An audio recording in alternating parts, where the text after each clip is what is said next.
Hi, seventh graders. Mrs. Hilliard here. I'm going to walk you through today's activity, which is titled Dragon Genetics. So on Monday, we had you guys do a bunch of vocab that has to do with genetics, and today we're going to try and put that stuff to practice.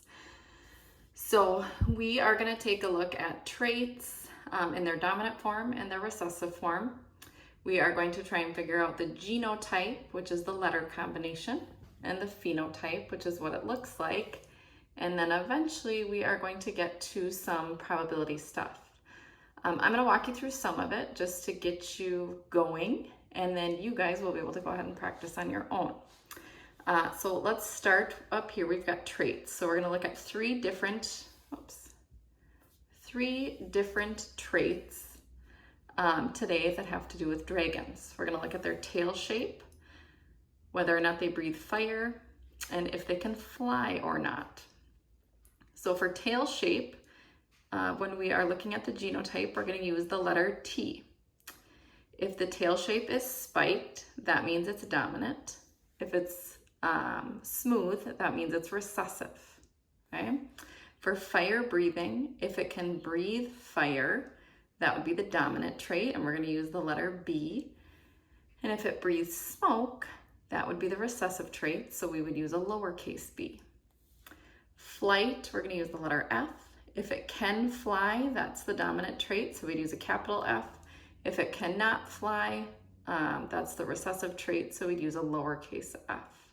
So our first task is to, based on the trait, list the genotype. Now, for those dominant traits, there could be multiple genotypes. So you could have just one, or you could have two genotypes. So if we look at fire breather, if a dragon can breathe fire, that is the dominant trait. So we know that in every genotype then for that dominant trait, there would have to be a capital letter. For fire breathing, we're using the letter B. So my options are big B, or big B, little b. Because remember, with dominant traits, you only need one of the dominant allele in order for the trait to be expressed. I added to mine here, just as a reminder, every genotype needs two letters. Okay, so we've got two different genotypes here are possible for this dominant trait for fire breather. Okay. Now we're going to look at smoke breather. Smoke breather, that's the recessive form.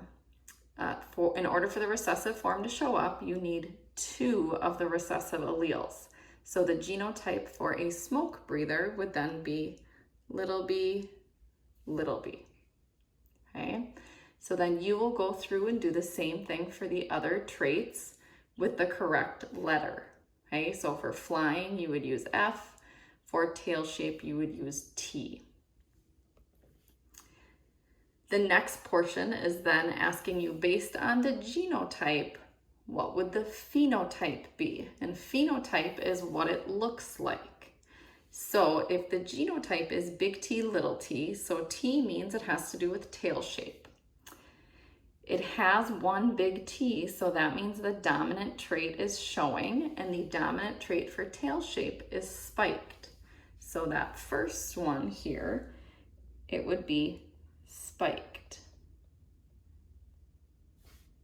Okay, do one more with you. We've got F here. F is for flight, and this is two lowercase f's. So that means it's the recessive trait, so that means it cannot fly.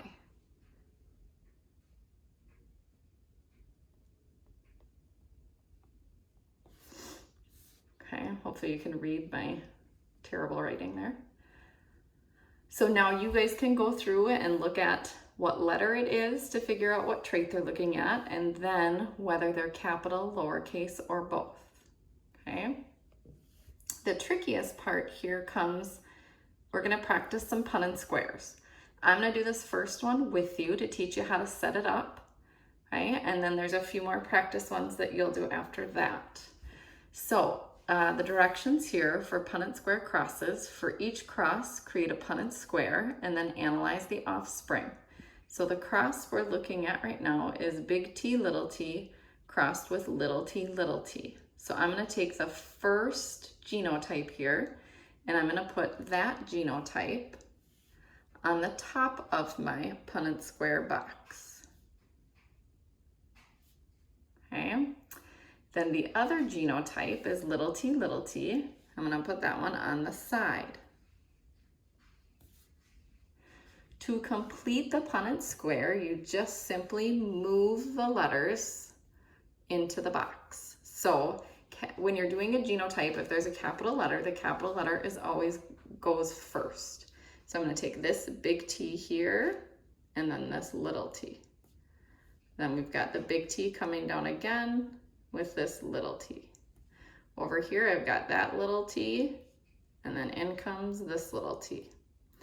And up here I've got this little t with this little t. Okay.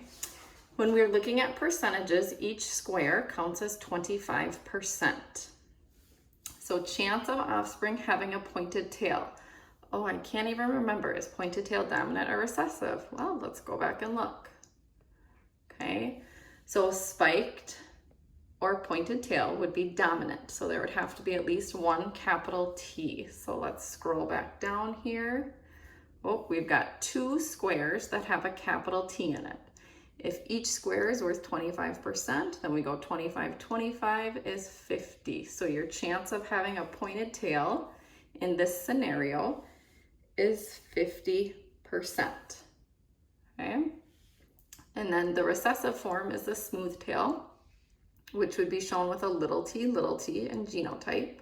So again, we've got 25% in this square, 25% in that. So you put it together and you should have 50%.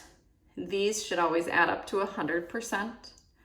Okay, and then remember, each of these squares is worth 25%. So now you guys can scroll through and try and do the other practice problems.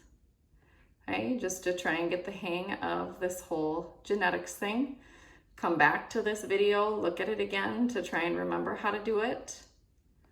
And you guys will do great.